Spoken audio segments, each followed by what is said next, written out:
Thank you for joining us for another episode of the Craik-Patton House Collection Connection.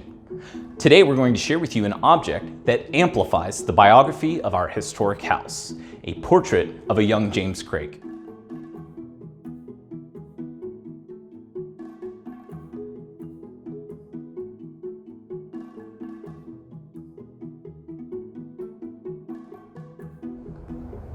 In 1828, James Craik was granted 500 acres of land in the Kanawha Valley. Those 500 acres of land were inherited from his grandfather, Dr. James Craik, who in 1770 explored the valley with George Washington. Upon settling on those 500 acres just outside of today's town of Buffalo, James Craik was admitted to the Charleston bar and began practicing law in Mason and Kanawha County.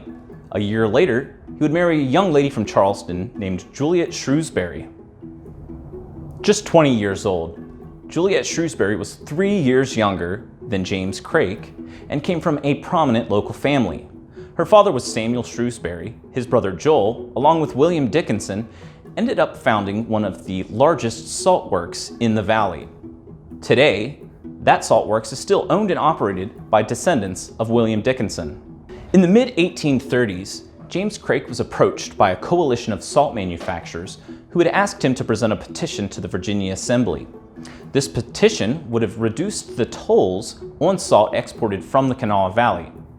While unsuccessful in reducing those tolls, James Craik and other delegates were able to convince the Virginia Assembly to continue work on the James River and Kanawha Turnpike project. James Craik and his business partner Ezra Walker were placed in charge of the portion of the road that connected Charleston to Point Pleasant. In the midst of all of this activity and political maneuvering, James Craik and Juliet Shrewsbury would move from their Mason County estate to their newly constructed home in Charleston in 1834. This home was nicknamed Elm Grove, and it was the first timber frame home in Charleston, as well as the earliest Greek Revival home west of the Allegheny Mountains. Today, it is known as the Craik-Patton House and is the home of our museum. According to the National Gallery of Art, portraits are a portrayal of an individual as they wanted to be remembered. Other depictions that we have of Craik painted later in his life show him dressed in his liturgical garments, emphasizing his status as a member of the Episcopal clergy. Prior to 1839, James Craik would have presented himself as a typical Virginia gentleman. Seen here in this painting, he is wearing his jacket, a waistcoat, high-collared shirt, and neck stock. In the far-removed city of Charleston in the mid-1830s, and a town that may have had a total population of 850 people, only very few portraits would have existed in this area. Often, people would have their likeness captured in paint by an itinerant artist, one who travels from the larger city areas to more rural cities in order to get those lucrative commissions. Because we cannot find any advertisements for local artists in Charleston, we believe that this was either done by an itinerant artist or James Craik would have had to have left the Kanawha Valley in order to have it done in a more metropolitan city such as Cincinnati along the Ohio River. According to one memory of her grandfather, Mary Craik Morris relates a story of one trip to Cincinnati that James and Juliet took to visit her sister Anne, or Nancy, and her husband John Rogers. Anne and John owned a grocery called Rogers and Shrewsbury near the waterfront where they sold Kanawha salt as well as other goods and produce. Their grocery was located just blocks away from a section of town called Foots Row, where a number of art studios were located. While Cincinnati was home to a number of artists, including James Henry Beard,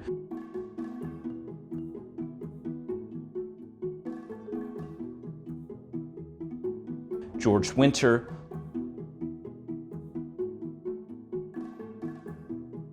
and Horace Harding, there were two phenomenal artists working on Foots Row named John and Godfrey Frankenstein. Before it was donated to our museum in 1999, this portrait of James Craik was analyzed by the Anonymous Artists Gallery of Louisville, Kentucky, where they attributed it to one of the Cincinnati painters named Godfrey Frankenstein. Frankenstein began his career as a painter at 16, but he's most well known for a panoramic of Niagara Falls that he had done later in his life. That panoramic of Niagara Falls was so popular that it had toured Europe and North America between 1853 and 1873. While the anonymous artist gallery believed that this painting would have been done around 1851 or 1852, because at that time, Frankenstein had done a portrait of another Louisville figure named George Prentice at that time, we believe that this painting would have been done earlier, perhaps in the late 1830s, on a trip from Charleston to Cincinnati while visiting his in-laws.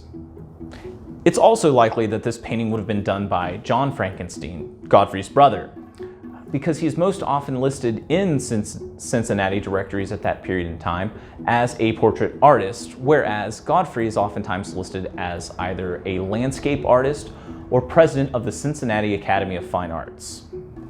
While we do not know when or where this unsigned painting of James Craik came into being, its addition in our museum collection provides us with a fine example of what James Craik would have looked like during his earliest years in the Kanawha Valley and as figurehead of Elm Grove. I hope that you've enjoyed learning a little more about James Craik and the painting of him that we have here in our museum collection. If you'd like to learn more about our museum, consider subscribing to our channel so that you can catch future episodes of the Collection Connection. If you have any questions about James Craik or the painting, feel free to leave your questions in the comment section below or visit the Craik-Patton House Museum for a guided tour.